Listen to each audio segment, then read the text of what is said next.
და თუ ვინმეს გონია რომ დიქტატორი ივანიშვილს რუსებს კაც რომელზედაც თვეების მანძილზე ვთანხმდებოდ რომ არჩევნები ქვეყანაში გააუქმა ეხლა თურმე თვითმმართველობის არჩევნებმა შეიძინეს რა ქვია დანიშნულება არ ვიცი ესეც მისი აზრია და კონდეს და ქართული ხალხი რაც იფიქრებს აი ამაზე იფიქროს რა იმიტომ რომ მე პირადად ყველას მაგას ვეუბნები ხომ თუნდაც თვითმმართველობის არჩევნებზე ვინც საუბრობს ხო წავიდეთ რუსთაველის გამზირზე გუშინ ერთი კაცი არ შემხვედრია რუსთაველის გამზირზე 20 ივნისზე მართლა გულწრფელად ვიძახი სპეციალურად პარტიის წევრებს არ გულისხმობ რუსთაველის პროტესტის მონაწილეებს ერთი კაცი არ შემხვედრია და რა ვიცი ხო ლაივს ჩავთვალ და ვივლი მაშინ და ნახოს ხო ხალხმა რუსთაველზე ვიზგას და ვინც ქვეყნისთვის ყველაზე მეტ წირავს იმ ხალხში ერთი კაცი არ შემხვედრია რომელიც იძახდა რომ თვითმმართველობის არჩევნებზე უნდა შეხვიდეთო პირიქით ყველა არის აბსოლუტური მოწინააღმდეგე და ხმები ვინც უნდა მოიტანოს ნაციონალურ მოძრაობაში მე რატო ვსაუბრობ ესეთი რიხით იმიტომ რომ ლეგიტიმაცია მაქვს ჩემი ხალხისგან რომელიც მთელი საქართველოს მასშტაბით შემოვიარე ყველა რეგიონში ვიყავი ერთი კაცი ვერ ვნახე რეგიონალური ლიდერების და რომლებიც მეტყოდან რომ წავიდეთ არჩევნებში რატომ იცით იმიტომ რომ მოსახლეობაში არჩევნების ნდობა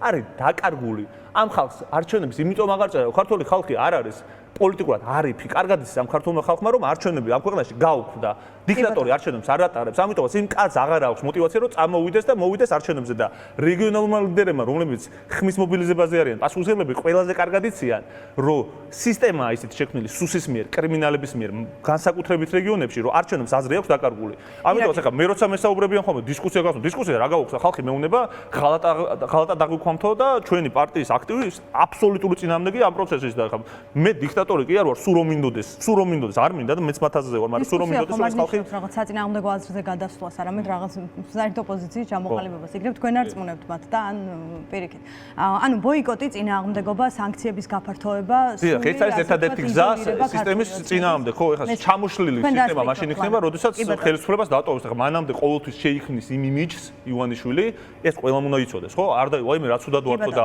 ვაიმე არა ეს მოკლედ ვიტყვი რომ თავარ კითხოს უპასუხო ვაიმე რაც უდად ვართო და ვიშლებით და ვინგრევითო კომუნისტები არ იძახდნენ 90 წელს კაცო და 2003 წელს შევარნაძე რო 21 ნოემბერს რომ მოგესმინა შევარნაძისთვის ეგეც არ იტყოდა რომ აი მორჩა ჩემი ამბავი დაბსრულებულია ეგ არის არსი რომ რა თქმა უნდა ბოლომდე იტყვიან რომ აუ რა მაგრად ვარ და საერთოდ არ გვაინტერესებს და რა სანქცია რა არის და რეზოლუცია რა არის და ასე ხო კი ბატონო ლანა თქვენ რას ფიქრობთ ჩვენ პირველ რიგში თუ გაინტერესებთ უშუალოდ ლელო ძლიერი საქართველოს იღებს თუ არა მონაწილეობას თვითმმართველობის არჩევნებში და გადაწყვეტილება მიღებული არის თუ არა გეტყვით რომ მიღებული გადაწყვეტილება არ არის ჩვენ ყოველთვის ვიყავით და ვართ მომხრე ერთობის და ერთიანობის და ოპოზიციური ძალთა გაერთიანების ჩვენ მიგვაჩნია რომ საუკეთესო გამოსავალი არის საუბრის გახსნა ჩვენ ეს დიალოგი გავხსენით ჩვენ ყოველდღიურად ხვდებით ძალიან ბევრ ადამიანს ჩვენ შევხვდით აქტივისტებს შევხვდით პენტენციურ სისტემაში ციხეებში მყოფი ადამიანების ოჯახის წევრებს ჩვენ შევხვდით საექსპერტო საზოგადოებას რა თქმა უნდა შევხვდით ჩვენ თბილისის ორგანიზაციას და რეგიონულ ორგანიზაციების წარმომადგენლებს ეს პროცესი გრძელდება მათ შორის სალომე ზურაბაშვილთან კომუნიკაცია და პოლიტიკოსებთან მე არ მინდა წინასწარ ვთქვა კონკრეტული კონტურების შესახებ რა ზე იქნა შეთანხმება მიღწეული, მაგრამ განწყობები არის სხვადასხვანაირი, მაგრამ საუბრის შემდეგ, მაგალითად ჩვენი ორგანიზაციის წარმომადგენლები შეიძლებოდა სხვანაირად ხედავდნენ პროცესს, მაგრამ ჩვენ დავარწმუნეთ იმაში, რომ ჩვენს ორგანიზაციებზეა საუბარი, ხა სხვებმა, ვისაც ხვდები და რომ საექსპერტო წრეებმა და აქტივისტებმა და სხვებმა თვითონ ისაუბრონ ჩვენთან შეხვედრის შესახებ. ჩვენ ყოველთვის ვეუბნებით მას, რომ აუცილებელია, რომ ქუჩის პროცესი რა თქმა უნდა შენარჩუნდეს, ქუჩის პროტესტი უნდა გაძლიერდეს ამავდროულად პოლიტიკური პროცესით, პოლიტიკური პროცესისთვის მიგვაჩნია, რომ საერთო ძალით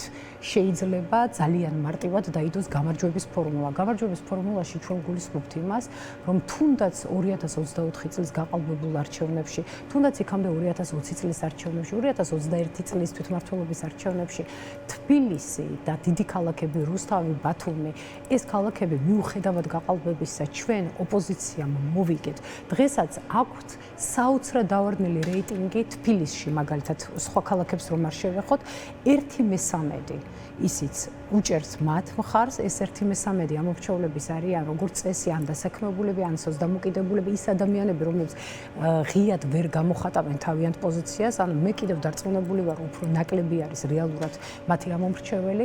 ჩვენ მიგვაჩნია, რომ აი თუ გაძლიერდება ოპოზიცია, გაძლიერდება სხვადასხვა პირთა ჩართვა ჩართულობით, აქტივისტების ჩართულობით, პოლიტიკური პარტიებით, ამ მიმართულებით არის ძალიან ადვილი შესაძლებელი, რა თქმა უნდა, დღის წესრიგში კვლავ რჩება საპარლამენტო არჩევნების მოთხოვნა, რა თქმა უნდა, პატიმრების დახსნა, პენიტენციური დაწესებულებიდან და პირიქით ამ ნაწილს გავაძლიერებთ პოლიტიკური პროცესის შეტანით და უფრო მეტად ყოველდღიურად შესაძლებელი იქნება, რომ ჩვენი ბრძოლა უფრო ძლიერი გავხადოთ. აი ეს არის ჩვენთვის მთავარი. ამასთან დამოკიდებული მესმის საწინააღმდეგო მხარის პოზიციიდან, რომ ადგილობრივ არჩევნებში მონაწილეობა რაღაც სპექტაკლში ადარა. იცით რა არის? მე ვიცი ერთი რამ, რომ ლელო ძლიერ საქართველოს ყოველთვის აქვს ჩვენი გეგმა არის ასეთი. ჩვენი გეგმა იყო 2024 წლის არჩევნებში ძალიან ცოტა ხანში ალტერნატიული პოლიტიკური ცენტრის შექმნა, სადაც უნდა გადაწყვეტილიყო მთლიანად ეს პოლიტიკური საკითხები. ჩვენვე ვამბობდით, რომ დამაზიანებელია თვითმმართველობის თემის შემოტანა 10 თვით და 11 თვით ადრე ოქტომბრის ჩანიშნულ არჩევნებამდე, რადგანაც მთავარი ორი საკითხი იყო დღეს წესრიგში და დღესაც რჩება ეს საკითხები, მაგრამ ეს იყო ქართული ოცნების წისქვილზე წყლის დასხმა.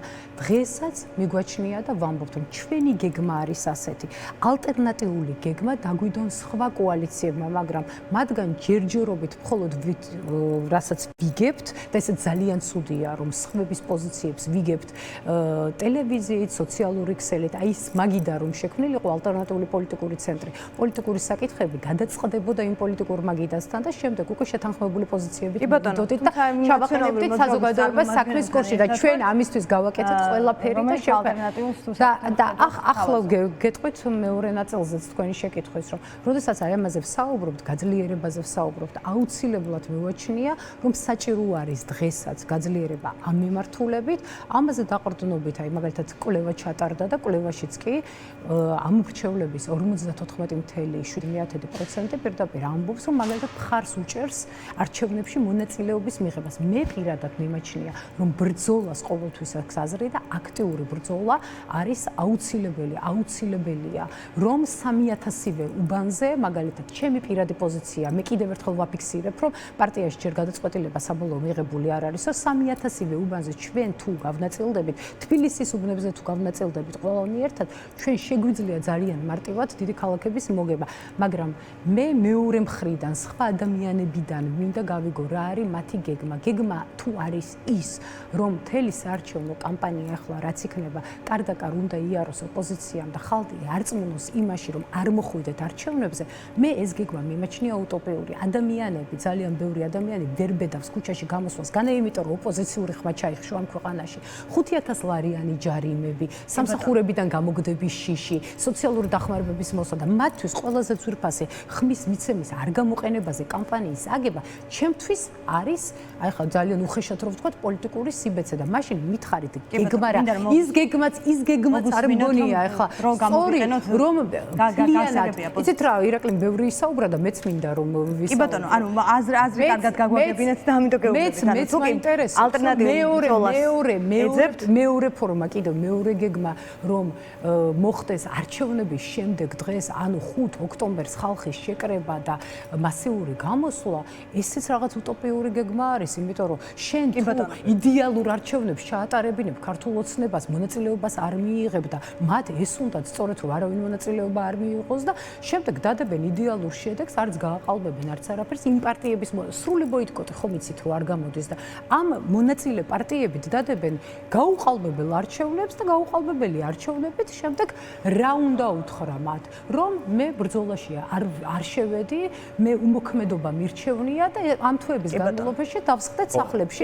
ჩემი პოზიცია არა, თუ შევა უპასუხებ ხომ, იმიტომ რომ ძალიან ბევრი რაღაც თქვენს და ამიტომ უნდა უპასუხოთ რომ ასევე ირაკლი. ხო, ანუ ახლა დავიწყოთ იქიდან რომ თურმე უტოპია არის ქუჩაში ბრძოლა და წინააღმდეგობა, ოღონდ მაცალა. არ უნდა არ მოგეწონა, არ მოგეწონა. არა, ნუ ახლა თუ არ უნდა მაცალო.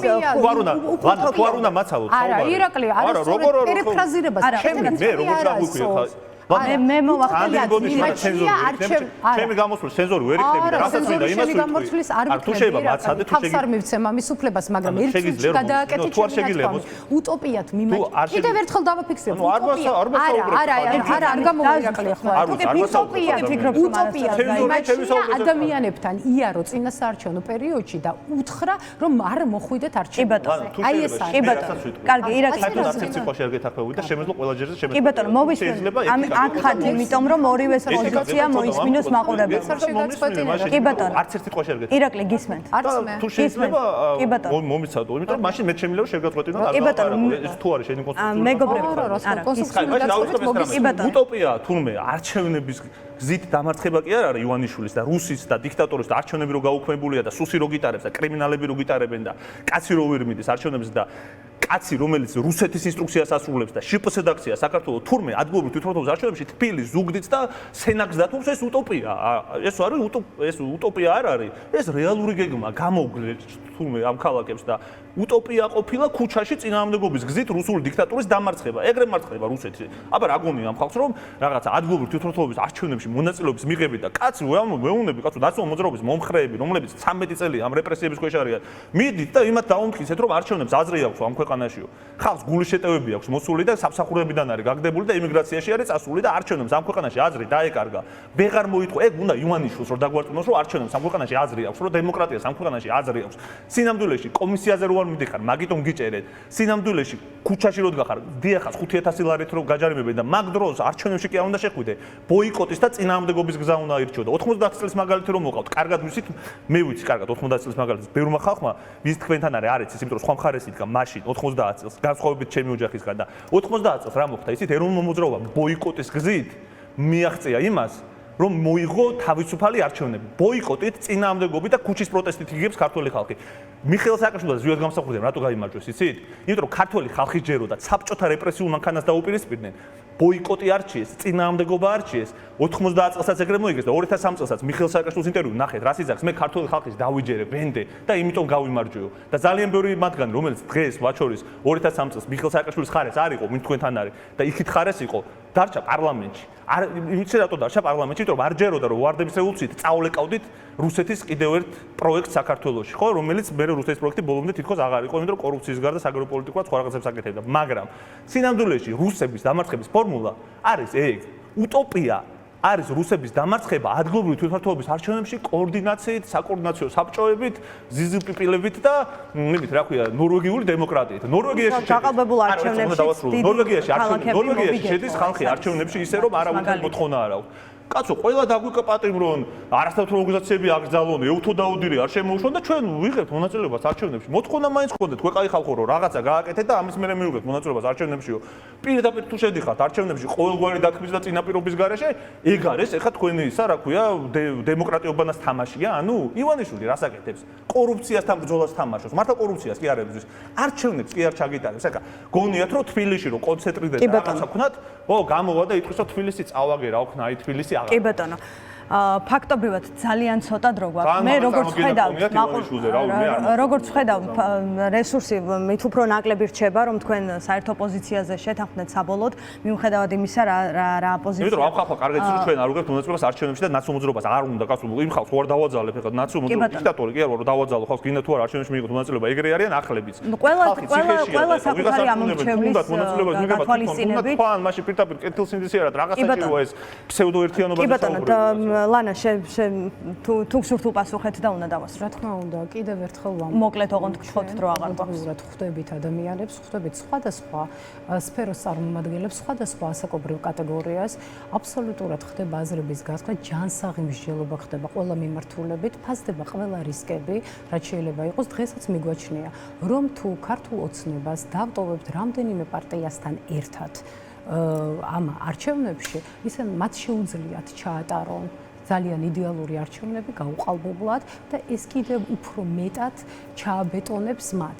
ზოგადად ლეგიტიმაციასთან თვითმმართველობის არჩევნებს არანაირი კავშირი არ აქვს. ლეგიტიმაციასთან დაკავშირებით გაკეთებული აქვს ყველა ჩვენ საერთაშორისო პარტნიორს და ქვეყნის შიგნითაც ყველა მიცის, რომ ის 89 ადამიანი ვერ იბარტყებს საქართველოს პარლამენტში და უფრო მეტი ვერ გახდება. ანუ საქართველოს პარლამენტის ლეგიტიმაციის საკითხი გადაწყდება მხოლოდ ახალი საპარლამენტო არჩევნებში. მადლობა. ჩვენ მიგვაჩნია და დავასრულებ, რომ გარე პროტესტი, რაც არის ქუჩაში, უნდა გაძლიერდეს. ქუჩის პროტესტში უნდა შევიდეს პოლიტიკური მუხტი. პოლიტიკური მუხტის შეტანა შეიძლება გაერთიანებით და ამ გაერთიანების მიღწევა საკმარისად ქონდა ალბათ არის შესაძლებელი იმისათვის, რომ დავამარცხოთ ქართული ოცნება. მადლობა ლანა, უნდა დავასრულოთ და ერთობით და ერთიანობით ამის მიღწევა არის შესაძლებელი. მადლობა.